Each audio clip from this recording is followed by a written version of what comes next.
Bonjour Cécile, bonjour à tous. Je suis ravie d'introduire avec toi cette séquence donc, dédiée au second appel à projet du Lab Architecture de la Transformation. Avant de passer la parole aux 5 équipes lauréates, je vais dire quelques mots sur l'appel à projet.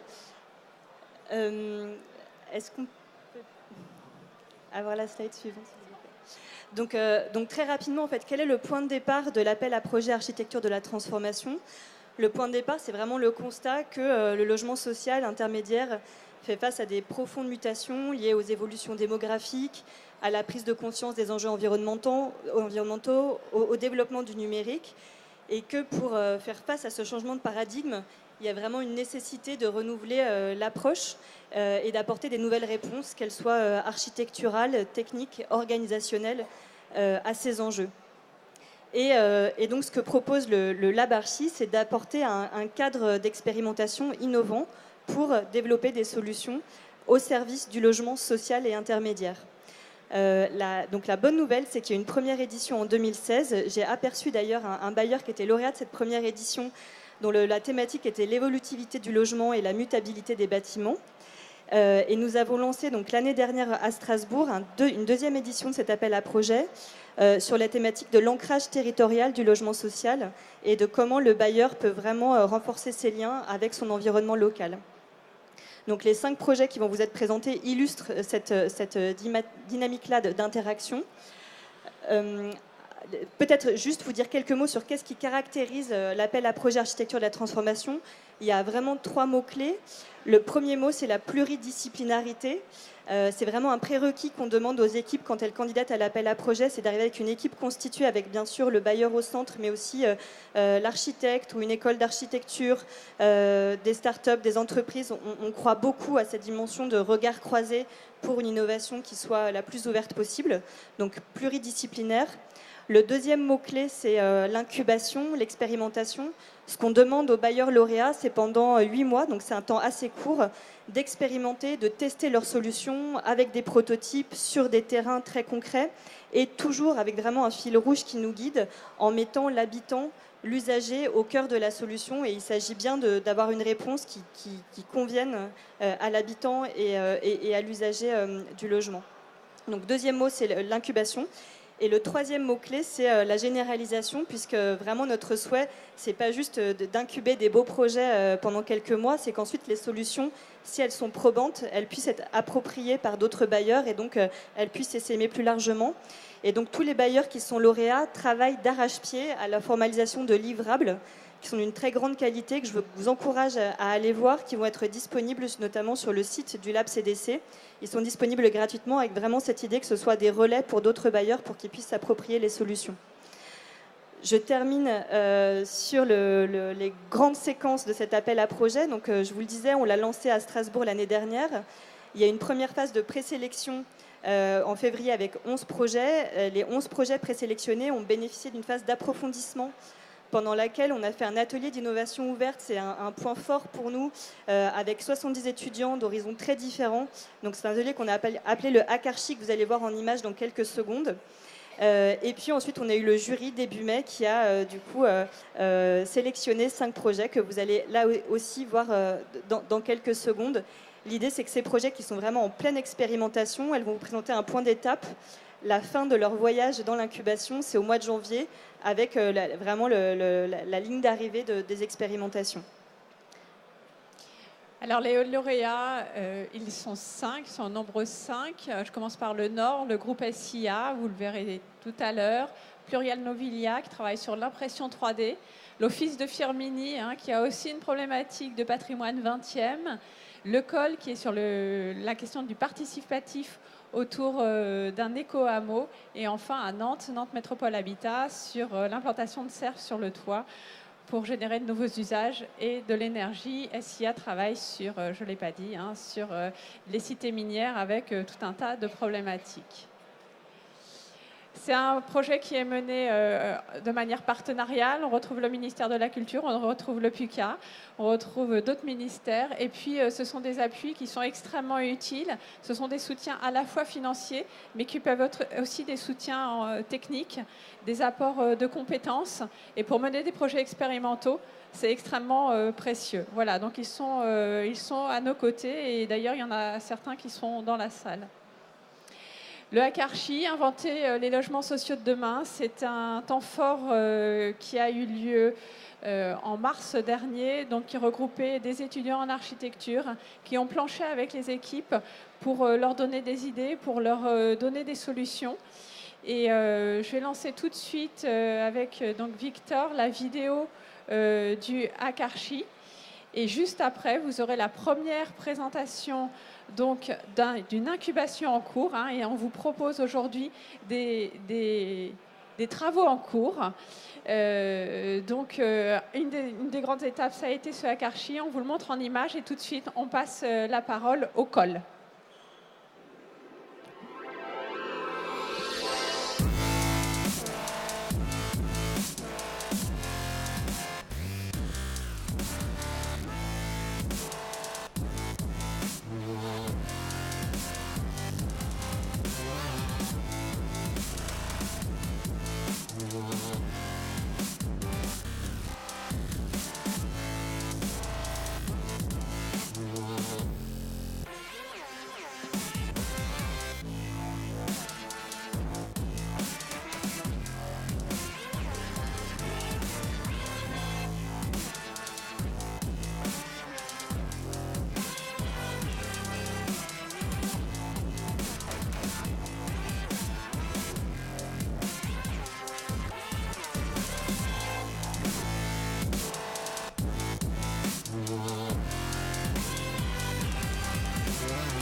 Télécommande, on va s'asseoir. Ouais. Bon, allez.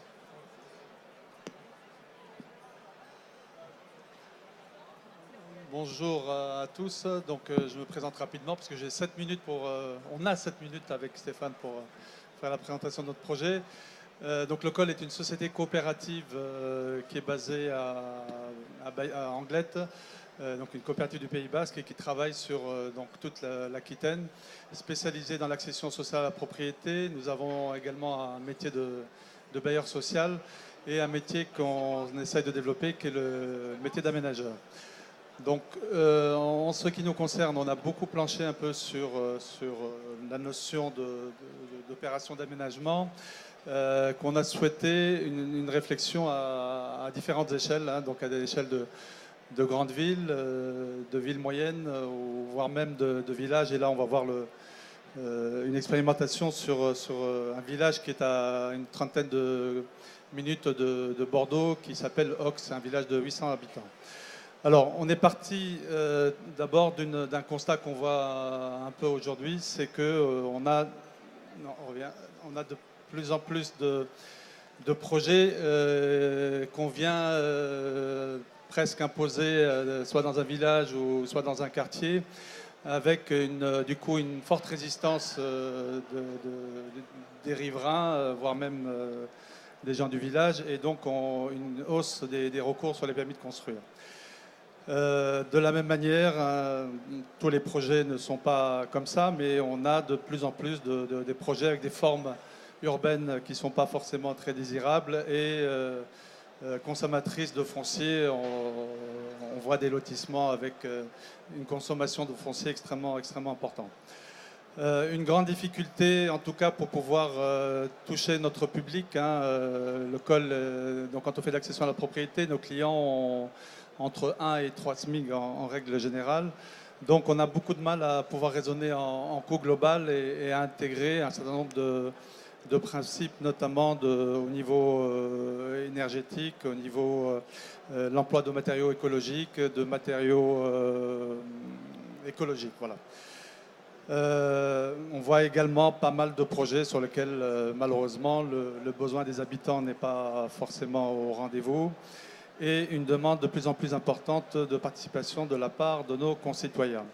Alors on s'est dit que face à ce constat, qu'est-ce qu'on peut faire pour essayer d'avoir une nouvelle approche des opérations d'aménagement où on remet vraiment le citoyen, l'humain en fait au cœur du système.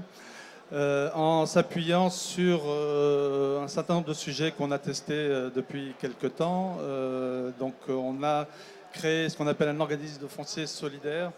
En 7 minutes, je n'ai pas le temps de rentrer dans le détail de ce qu'est ce dispositif, mais il s'agit d'un dispositif de dissociation du bâti et du foncier qui va nous permettre, dans la mesure où la charge foncière est lissée dans le temps, de pouvoir intégrer des surcoûts et notamment qui vont nous permettre de passer le cap de la transition énergétique parce que justement le foncier n'est plus un vrai problème pour toujours correspondre aux besoins de nos financiers, enfin économiques de nos clients.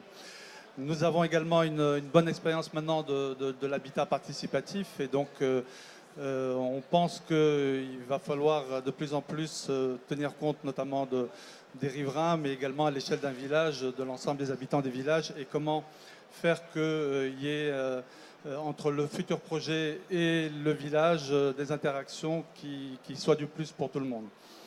Et enfin, le fait coopératif, là aussi je n'ai pas le temps de m'étendre, mais grosso modo on a travaillé sur tout ce qui peut favoriser les solidarités et les liens entre les habitants. Voilà, et tout ça étant basé sur la notion de coproduction de projets. Tout à l'heure, il y avait une architecte qui disait que l'architecte intervenait probablement un peu tard dans les projets. Là, l'idée, c'est vraiment de partir dès le départ en coproduction de projets avec la collectivité, les architectes, les bureaux d'études, l'ensemble des parties prenantes techniques, en tout cas, les paysagistes, etc., pour casser un peu les systèmes un peu par silo qu'on le voit souvent. Donc une participation élargie au village et au quartier et le portage du foncier par le foncier solidaire. Le principe, notamment, c'est d'essayer d'avoir un travail avec la collectivité en ne s'interdisant pas grand-chose. C'est-à-dire qu'au départ, on part de le projet idéal pour la collectivité et on chemine ensemble par des itérations, en fait. On chemine ensemble, en fait, par des itérations de manière à savoir entre l'idéal et le possible, comment on peut avoir un projet qui puisse fonctionner. Donc actuellement, nous avons lancé à Ox une grande campagne de communication pour justement inviter Ox est un village de 800 habitants, pour inviter l'ensemble des habitants du village et les futurs habitants du projet à participer à la première réunion de lancement. Et je vais passer la parole à Stéphane. Il te reste... Les dernières 50 secondes. Alors, bon, la rencontre, c'est l'horizontalité avec l'ensemble des partenaires et notamment les usagers, les riverains, les citoyens et les futurs habitants. Merci. Ce qui est très important, c'est que le groupe n'est pas constitué pour ce qui est des futurs habitants au préalable, mais qu'ils sont réunis et qu'ils s'organisent sur un site. Et il y a vraiment une construction sociale qui est préalable à la construction architecturale, qui vient ensuite envelopper l'espace social et supporter, servir les usages et la participation et la vie. Et pour ce faire, il faut une méthode spécifique avec l'établissement d'une structure qui vient répondre, donc c'est le même schéma qu'avant, intégrant les structures, circulation, fluide, terrasse, etc. Et puis ensuite la peau, enfin il y a toute une série de prémices à mettre en place. Et ensuite, à l'intérieur de ce système, viennent les programmes spécifiques des habitants. Et ensuite, voilà l'application à la démarche d'Aux. Enfin, c'est une hypothèse d'application. Vous avez des schémas qui peuvent exprimer justement ce système qui vient ensuite, qui est très générique, si vous voulez, qui vient accueillir ensuite le programme.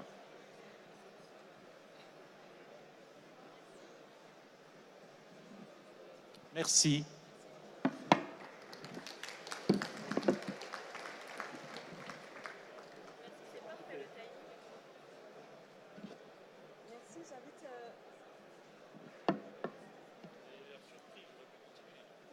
Non, c'était parfait, le timing. J'invite Firmini. C'est Nantes qui apparaît. Ah, c'est Nantes, pardon, excusez-moi. Excuse-moi. Ok. Et j'ai la zapette ou pas Oui. D'accord, ça marche. Merci. Oui. Alors. Oui, bonjour à tous. Donc, je suis Luc Stéphane, donc, directeur innovation à Nantes Métropole Habitat. Nantes Métropole Habitat, c'est l'office de la métropole nantaise. Donc, on a 25 000 logements. Et on va vous présenter un projet qui est au croisement de la transition énergétique qui est engagée dans la ville de Nantes, notamment sur la question des toitures, puisque la métropole a fait un vœu d'avoir 100% de toitures utilisables dans une vingtaine d'années, c'est-à-dire. Et puis également aux confins de la question sociale, puisqu'on intervient dans un quartier qui est un quartier qui va partir en rénovation. On a signé la convention avec l'ANRU lundi dernier, donc c'est tout récent. Et donc ce projet est un peu une avant-première pour donner envie aux habitants de ce quartier de Nantes-Nord d'avoir des lieux un peu collectifs sur ce secteur-là. Donc c'est un projet qui s'appelle Symbiose, qui est la symbiose entre en fait la question de la transition énergétique, et on va poser tout simplement une serre sur la toiture existante, une serre pour récupérer de la chaleur et pour pouvoir stocker, préchauffer l'eau chaude sanitaire du bâtiment. Donc c'est un projet qui est à l'origine a été élaboré par une start-up qui dépend de l'Institut français. Alors ça s'appelle Livestar, je ne sais plus tout exactement l'acronyme, mais c'est sur les réseaux et la ville qui est à Nantes. Donc une équipe d'ingénieurs qui travaille sur l'intelligence artificielle et donc sur le fait qu'on puisse utiliser la météo prédictive et pour réguler la température dans les serres. Au départ, c'est les serres agricoles. Et donc l'idée, c'est d'en poser une sur un toit et donc de pouvoir améliorer comme ça la rentabilité de la serre pour pouvoir préchauffer de l'eau. Et ce qui nous a paru intéressant, c'est également de voir que ce projet-là peut être un lieu, offrir un espace nouveau aux habitants de ces bâtiments pour pouvoir investir ce lieu-là et en faire un projet collectif. Donc techniquement, rapidement, on voit une serre, une pompe à chaleur RO, un ballon de stockage situé dans le bâtiment et ensuite un échangeur thermique. Donc c'est relativement simple comme technologie. Après, tous les embêtements commencent, c'est quand il faut faire l'interface avec l'existant. Donc choisir un immeuble qui puisse accueillir ce type de projet. Alors voilà, donc on a travaillé avec une équipe d'architectes, donc Classe Architecture, une équipe nantaise, qui a travaillé à partir du travail qui avait été fait dans le hack archi qu'on a vu tout à l'heure, qui nous a bien servi pour ouvrir le champ des possibles de l'utilisation d'une serre sur un toit. Donc on a travaillé sur toutes les possibilités et on commence avec les locataires à travailler sur les possibles. Donc de savoir qu'est-ce que les gens de ce site ont en tête pour pouvoir utiliser un lieu qui va être un lieu un peu compliqué à gérer puisque c'est à la fois dans une cage escalier, au-dessus d'une cage escalier, et qui est aussi un lieu sans doute qui peut accueillir à la fois des éléments botaniques ou des éléments de loisirs. tout en gérant bien sûr les interfaces chauffage, les interfaces bruit, les interfaces ouverture et toutes les réglementations sur un tel projet. Donc voilà, on a travaillé avec eux depuis le mois de juin et on va faire une petite journée au mois de novembre de créativité avec des étudiants également pour travailler sur les espaces de possibles sur ce toit. Alors, comme je vous disais tout à l'heure, c'est un quartier qui va partir en rénovation. Et l'idée aussi, c'est d'avoir une envie architecturale. On a des plots qui sont tous quasiment identiques. Hein, c'est 24 logements, on en a une douzaine. C'est extrêmement monotone, c'est assez peu qualitatif, pas de balcon. Donc là, l'idée, c'est de changer aussi par l'architecture l'image du quartier et donner envie aux habitants d'intégrer ce projet. Donc voilà l'image de l'architecture. Aujourd'hui, on discute avec beaucoup de professionnels à la fois de la serre, puisqu'on a donc un des plus grands serristes de France qui s'appelle CMF, qui a rejoint le consortium qu'on va monter pour développer cela, pour pouvoir calculer en fait les différents types de pentes. Hein, donc on appelle ça des chapelles, hein, c'est le terme technique. On a donc étudié à peu près une douzaine de possibilités d'implantation technique de cette serre sur ce toit, sachant quand même que on est aujourd'hui dans une phase où on espère déposer un permis de construire à peu près vers le mois de mars, une fois que l'incubation sera terminée au mois de janvier. Donc on avance assez rapidement et on a décidé donc, de mener aussi la réhabilitation de l'immeuble en avance par rapport aux autres immeubles du quartier pour pouvoir avoir un projet global défini sur ce projet Symbiose. Voilà, donc voilà tous les partenaires qui sont aujourd'hui dans ce projet-là. Ce qui est intéressant de voir, c'est que c'est à la fois des partenaires, donc l'architecte, des bureaux d'études comme SCE ou Ecotropie, et puis également des instituts académiques. Et ça, c'est important d'avoir aussi des chercheurs avec nous. On a le CSTB qui suit ce projet-là dans un programme interreg communautaire. Et puis également des industriels, donc j'ai parlé tout à l'heure, CMF, également le groupe Atlantique pour tout ce qui est la Pacte et le Gendre bâtiment. Donc on a une vocation de faire aussi un projet qui soit avec des entreprises du Grand Ouest pour pouvoir amener tout le monde sur un développement. Notre objectif, c'est que ce soit réplicable.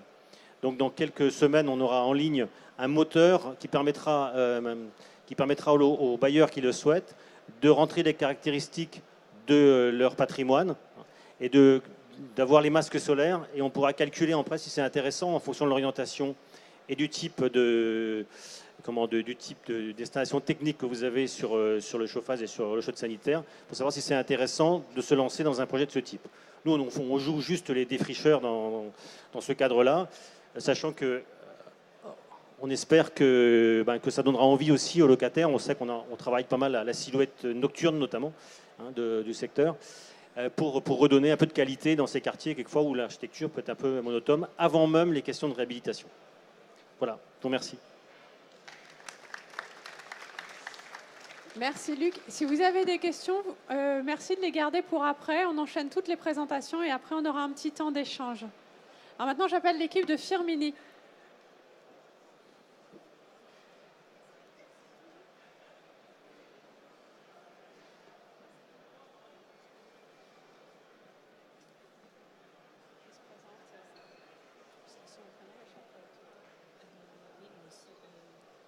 Donc, bonjour à tous, donc Anne-Félicie Prat, je travaille à l'Office public d'habitat de Firmini. Donc Firmini, c'est une ville qui est dans le département, au sud du département de la Loire. Un contexte historique fort, une ancienne ville minière, industrielle. Au début du siècle, 25 000 habitants, aujourd'hui 16 000 habitants. Donc la population de Firmini est quand même une population relativement fragile. Donc il y a un fort taux de décroissance. On constate dans notre parc immobilier un fort taux de vacances, donc il y a à peu près de 20%, donc c'est énorme. La particularité également de la ville de Firmini, c'est qu'on a 45% du parc social, du parc immobilier qui est un parc social, et la moitié de ce parc social est classé en AVAP. Nous avons choisi un quartier qui est le quartier Laya Bama, Donc c'est un quartier relativement particulier parce qu'il est à l'entrée de la ville de Firminy. Et puis également, il n'y avait pas eu tellement d'interventions sur ce quartier, donc on a voulu un petit peu le valoriser. Donc c'est un quartier assez typique qu'on peut retrouver chez de nombreux bailleurs sociaux. Donc c'est caractéristique des grands ensembles. Il date des années 60, donc avec les mêmes problématiques qu'on retrouve pratiquement tous les bailleurs sociaux, quoi. C'est des problèmes acoustiques, des problèmes thermiques, des problèmes d'usage, diversité d'usage, le traitement des rez-de-chaussée. Voilà. Et puis également la problématique de l'amiante qui est récurrente sur l'ensemble de notre parc. Donc l'objectif premier du coup de notre projet Lab CDC, c'est rendre attractifs nos logements en diminuant la vacance. Et puis également, comme le taux de chômage est relativement important, former, qualifier nos locataires. Voilà. Donc on a essayé de recenser différents usages qu'on pourrait intégrer dans nos logements vacants. Donc vous pouvez voir une cuisine partagée, un espace enfant, une garderie, une salle commune, un local vélo, des ateliers, laveries, salles de sport, etc. Dans le cadre du Lab CDC, on a de nombreux partenaires. Donc nos partenaires, c'est des partenaires sociaux, le CCAS, la ville de Firminy, le Pôle emploi, la mission locale, Relais Ondaine, voilà, différents partenaires sociaux. Également, on a des entreprises locales qui nous aident, donc de différentes PME qui sont listées sur la diapo. Et puis l'essentiel, les habitants. Donc, comment mobiliser les habitants, comment les intéresser à notre projet. Donc là, c'est toute la problématique de notre projet et la difficulté également. Donc, on a mis à leur disposition un logement. Donc, c'est un T5 de 100 mètres carrés. Et du coup, ils pourront se former dans ce logement. Donc, voilà. Donc, au préalable, on a fait une enquête sociale pour... sur le quartier Laïa Balma, il y a à peu près 300 ménages. Donc, on a fait une enquête sociale. On est allé voir les personnes. Et on leur a posé des questions et en sont sortis des personnes qui voulaient participer à l'atelier participatif. Il y avait à peu près 18 ménages motivés.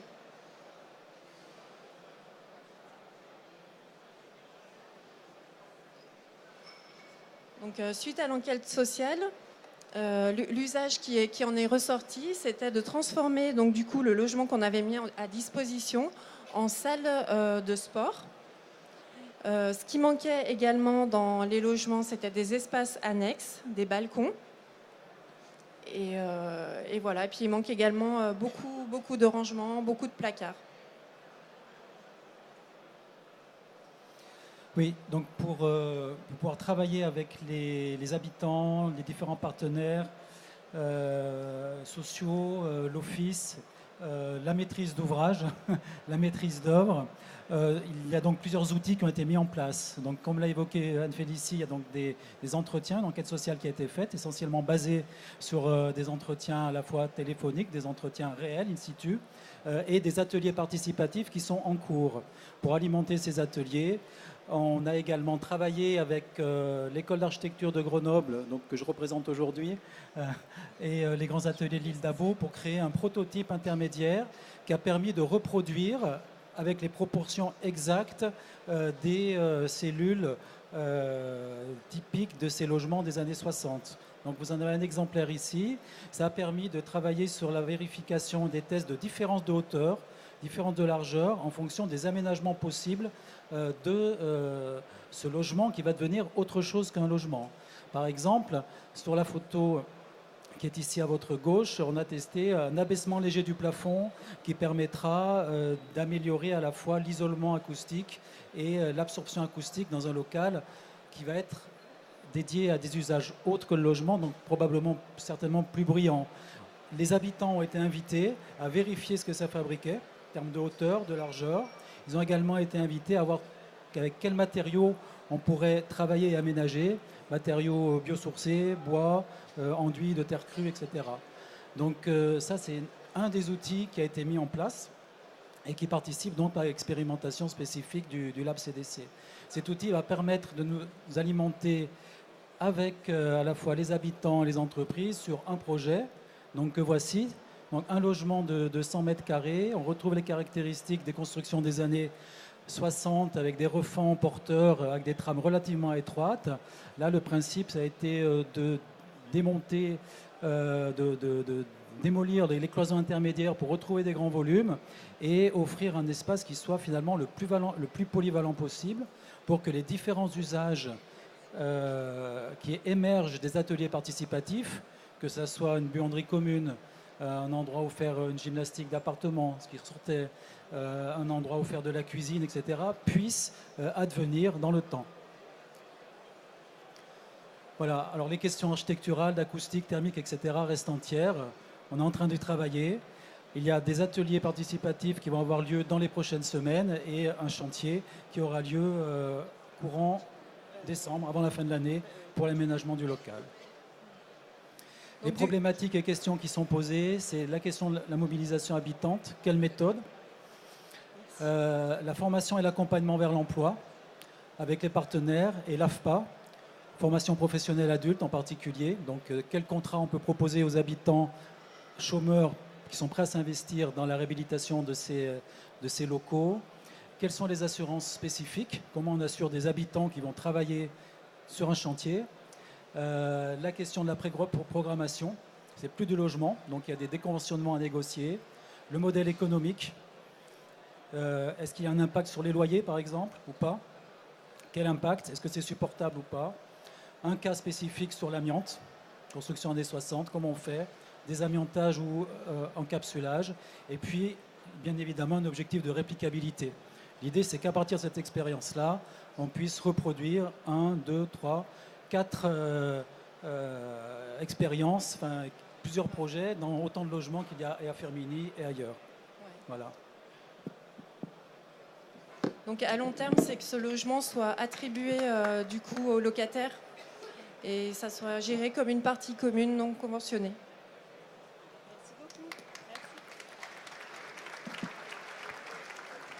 Merci. Et je demande à l'équipe de Plurial Novilia, donc menée par Jérôme Florentin, de venir nous présenter leur projet. Juste pour la technique, il y a d'abord un PowerPoint et ensuite un film.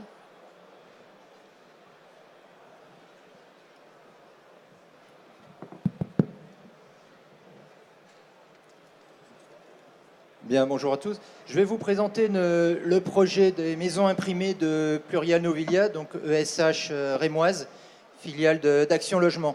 Et donc en présence de Christian Podguisser, notre architecte, et Alain Guillen, fondateur et président de la société Xtree, novateur sur la technologie d'impression 3D.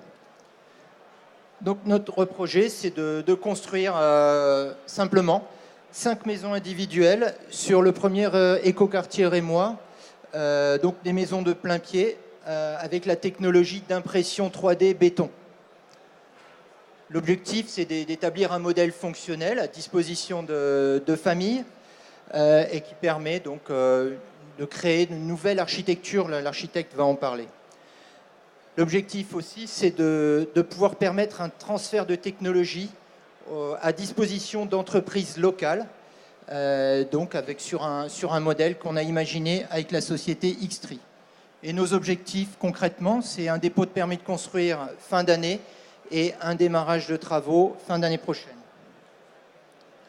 Alors l'ensemble de l'équipe, on a le premier cercle composé de la société Xtree, l'entreprise de Mathieu Barre Construction Est, la société Vica. Donc Vica, c'est l'inventeur du ciment artificiel il y a 2 siècles, qui développe le projet avec nous. Christian Podguisser, architecte, et son bureau d'études Bollinger et Groman, ingénierie. Et puis les institutionnels qui nous accompagnent dans ce projet important.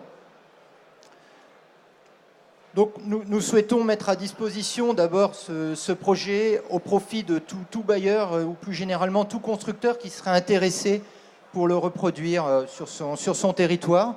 Et les livrables sur lesquels on s'engage, c'est tout d'abord un projet ambitieux, architectural, un modèle économique qu'on est en train de travailler, développer et optimiser, qu'on mettra aussi à disposition de toutes les personnes intéressées. Un prototype d'impression et un processus de certification qui est certes aujourd'hui assez lourd, qui fait qu'on démarrera les travaux que dans un an à peu près. Une méthodologie d'impression, puisqu'on va imprimer nos maisons directement sur le chantier. De proposer aussi les aspects contractuels administratifs, puisqu'on ne travaille pas de façon classique en mode séquentiel, on travaille en mode projet avec tous les intervenants de notre opération. Et puis une phase de communication qui nous permet d'impliquer d'autres partenaires bailleurs et d'autres industriels à ce projet. Donc je vais laisser la parole à Christian qui va nous présenter le parti architectural du projet. Merci Jérôme. On pourrait directement passer au deuxième slide. Merci. Alain va développer plus tard l'aspect technologique, donc je ne vais pas en parler tout de suite. Donc, ce qui nous intéresse en tant qu'architecte là-dedans, c'est forcément la transition sociétale. Donc, elle est largement consommée et on essaie de mettre à disposition des dispositifs qui permettent de profiter de cette technologie-là pour probablement habiter aussi autrement. Autrement, comment par les possibilités des géométries possibles, qu'est-ce que ça nous donne? On suggère, donc 5 maisons, vous les voyez devant nous, en plan, on suggère autour d'un commun espace partagé, que vous voyez les espaces les plus grands au centre, d'aménager de part et d'autre des espaces qui fonctionnent complètement autonomement, où il y a des tribus qui habitent différemment. C'est intergénérationnel, c'est bien sûr des colocations, bien sûr des familles, mais de donner une vraie liberté à des scénarios très diversifiés de comment vivre ensemble aujourd'hui. Donc voilà, 5 maisons avec des satellites qui sont autour de cet espace commun. Tout ça autour d'une machine, Alain va prendre la parole, qui a une certaine envergure, qui nous permet d'imprimer une certaine dimension. Donc la dimension, c'est un robot, et le robot sur place, ça donne donc ce centre commun. Alors, effectivement, l'impression 3D, ce n'est pas qu'un robot. C'est aussi beaucoup de travail sur la conception. Donc il faut travailler sur l'imprimabilité en fait, des modules que l'on va imprimer sur le site. Et donc il y a tout un travail avec l'architecte pour concevoir ces modules. L'impression 3D, c'est le monde digital. Et le monde digital, c'est transversal. Et en fait, on travaille avec tous les acteurs. Donc on travaille avec l'amont sur la partie conception. C'est l'image que vous avez à votre gauche. Et puis après, il y a le prototypage. Donc vous avez un type de mur qu'on est en train de co-concevoir avec une... En fait, l'idée de l'impression 3D, c'est la conception de murs dans lesquels il y a plus de creux que de pleins. Voilà, on est en train de reconcevoir la construction. Faire l'impression 3D pour recopier ce qui se faisait avant n'a pas beaucoup d'intérêt. Et l'idée, c'est de travailler avec de nouveaux concepts. On travaille avec Vika, donc Vika qui développe un nouveau matériau pour ce projet. Et voilà, donc on est en ce moment en train d'optimiser à la fois et la formule de béton par Vika et le mur, le concept de mur avec l'architecte. Voilà, et puis donc, alors on ne va pas développer l'aspect suivant, mais juste pour dire qu'on travaille de façon assez détaillée sur la méthodologie d'impression chantier. Aujourd'hui, on a deux options. Soit l'impression directe in situ, c'est-à-dire imprimer les murs directement dans leur position finale, définitive, soit imprimer sur chantier, mais à proximité immédiate, donc des éléments de mur donc, qui sont préfabriqués et ensuite posés définitivement. On a juste un petit film pour vous montrer le premier prototype que l'on a réalisé il y a une dizaine de jours.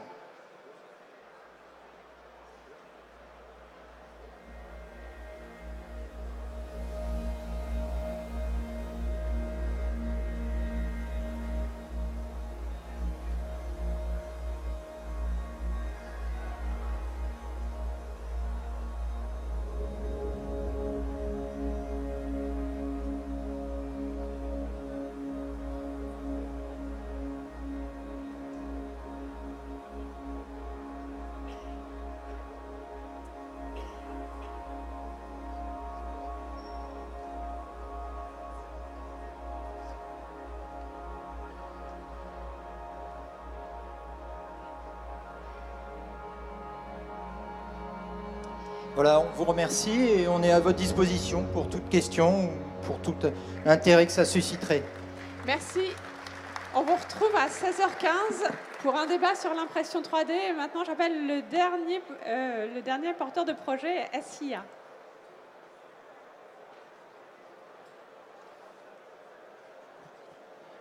Bonjour à tous, Florence Mini, j'interviens donc, je vous présente le projet ACT pour SIA Habitat.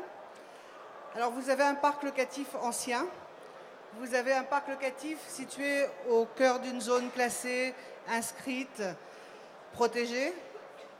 Vous avez des locataires, habitants passifs, porteurs d'une histoire qui leur a échappé. Depuis quand vivent-ils ici? 15 ans, 20 ans. Certains sont nés dans la maison.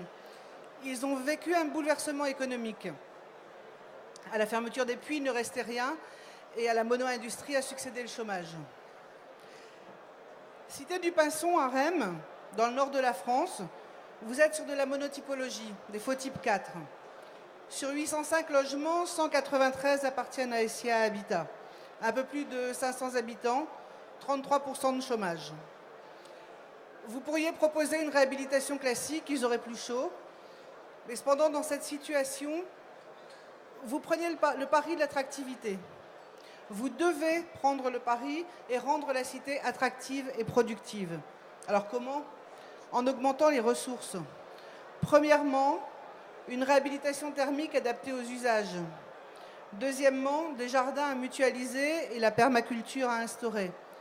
Troisièmement, des tiers-lieux à ouvrir. Et enfin, l'UNESCO. Des logements habités qui sont inscrits sur la liste du patrimoine mondial. On explique et on valorise. Comment s'y prend-on? En plaçant l'habitant au cœur de tout. Pour la réhabilitation thermique, vous diligentez une enquête approfondie, vous vous intéressez à la famille, sa composition, ses usages, ses habitudes. Plusieurs possibilités s'offrent alors à vous. Une réhabilitation adaptée, une restructuration, une modulation du logement, une adaptation temporaire, cloison modulable, module complémentaire. En d'autres termes, le logement s'adapte à l'habitant. Des études et expérimentations sont en cours, notamment sur la possibilité de pallier l'effet rebond en adaptant l'isolation du logement. On consomme moins et la sensation de confort est accrue. Pour cela, comment réhabiliter? Des livrables sont en cours de production qui décrivent l'enquête et le scénario de réhabilitation. Mais par ailleurs, comment accompagner l'évolution familiale, le vieillissement? Et si l'habitant pouvait lui-même installer une cloison afin de moduler une grande pièce à vivre, par exemple? Rien d'innovant si il s'agit d'une cloison qui s'adapte et qui offre une étanchéité acoustique. Cela permet de transformer le logement. En cas de maladie, par exemple, la pièce peut devenir une chambre médicalisée. Sur ce sujet également, des livrables sont en cours de production. Dans votre cité, certains habitants sont installés depuis longtemps, on l'a vu, et l'évolution familiale peut amener à nécessiter une modularité du logement. L'apport d'un module complémentaire pourra être un plus et ça évitera aussi la dégradation visuelle dans cette zone inscrite. Pour la permaculture et les jardins mutualisés, vous créez les fusions, vous alertez le territoire. Nous sommes là, venez, amenez vos déchets verts, amenez des cartons, amenez aussi du marc de café. Et venez essayer la culture en lasagne. Une tranche de carton, une tranche de déchets verts, et ça marche. Ils viennent, les habitants. Ils viennent par 2, ils viennent par 3, ils viennent en famille. Et les jeunes, en descendant du bus, se font maintenant un devoir d'aller chercher les copains. Une phase d'effusion suivie de ce moment au cours duquel vous faites connaissance. Puis un habitant qui vous invite avec le groupe à visiter son jardin. Puis un autre locataire qui prend le relais. Petit à petit, vous créez une grainothèque. Vous repérez les early adopters. Et d'atelier en atelier, ils apprennent à former les autres dans le jardin pédagogique que vous avez ouvert. Et un jour, ils sont prêts. La permaculture, cette culture durable et propre, ce style de vie peuvent être disséminés. On propose de taper aux portes des maisons repérées par les jardins en friche. Ensemble, par petits groupes, on jardine dans la cité. On produit des légumes et au fil des récoltes, on partage. Cette pratique est en cours d'expérimentation. Plusieurs habitants ont déjà invité le groupe du mercredi à venir visiter leur jardin. On commence à parler bouture et plantation. Et en prévision, nous avons des ateliers organisationnels qui vont permettre de définir un mode de gestion des jardins par le collectif habitant. Des livrables seront fournis sur la méthode d'effusion, le mode de dissémination de la permaculture, sur la tenue des ateliers aussi. Et puis, pour les tiers-lieux, vous vous incrustez dans les petites réunions de mamie, des jeunes aussi, et vous parlez, vous échangez. Cuisiner ensemble, quelle bonne idée, on pourrait faire des soupes, mais on pourrait aussi réparer des mobylettes. Et de rencontre en atelier, vous écoutez. En ce moment, nous confrontons les souhaits des habitants avec l'existant de manière à ne pas créer des tiers-lieux sur des activités qui existeraient. Alors vous investissez un lieu dédié, une maison de la cité dont on modifie l'usage, par exemple, et vous accompagnez pendant quelques mois. Vous définissez un schéma directeur pour le collectif. Nous expérimentons le tiers-lieu dans une maison dédiée. Parallèlement, nous étudions les différentes possibilités de créer un tiers-lieu chez l'habitant, d'où aussi le module complémentaire dont je parlais tout à l'heure.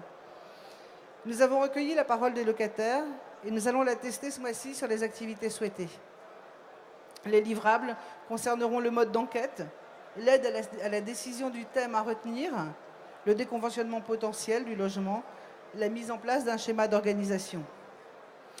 Et pour la valeur du site, vous récoltez la mémoire et vous écrivez avec des professionnels un spectacle déambulatoire. Vous verrez, quand l'acteur parle de son mur inscrit sur la liste du patrimoine mondial, les yeux de l'habitant brillent et là vous avez gagné.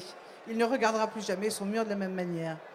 Chaque rassemblement que vous organisez vous offre la possibilité de rappeler l'histoire et la raison pour laquelle ce site est devenu hautement symbolique. Vous montrez par les animations et les échanges que vous proposez que cet endroit est une vitrine du XXIe siècle. La compagnie de l'Oiseau-Mouche a déambulé et déambule encore dans les rues de la cité. Déjà, on la demande ailleurs, dans d'autres cités. Ce spectacle est une traduction moderne qui plaît. La journée de l'habitant permet d'échanger.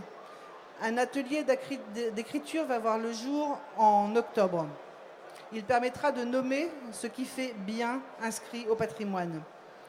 Les livrables permettront de retrouver les modes de sensibilisation des habitants et surtout, ils donneront à voir la capitalisation et de ces échanges et de ces expressions. Et encore un mot pour conclure. Notre innovation, c'est l'utilisation de la ressource, c'est la révélation des ressources, mais c'est aussi l'habitant qui brille d'une fierté retrouvée. Je vous remercie. Merci beaucoup. Merci. On a 2 minutes pour prendre des questions. C'est court, mais c'est déjà ça. Donc, est-ce que il y a des questions dans la salle sur un des projets ?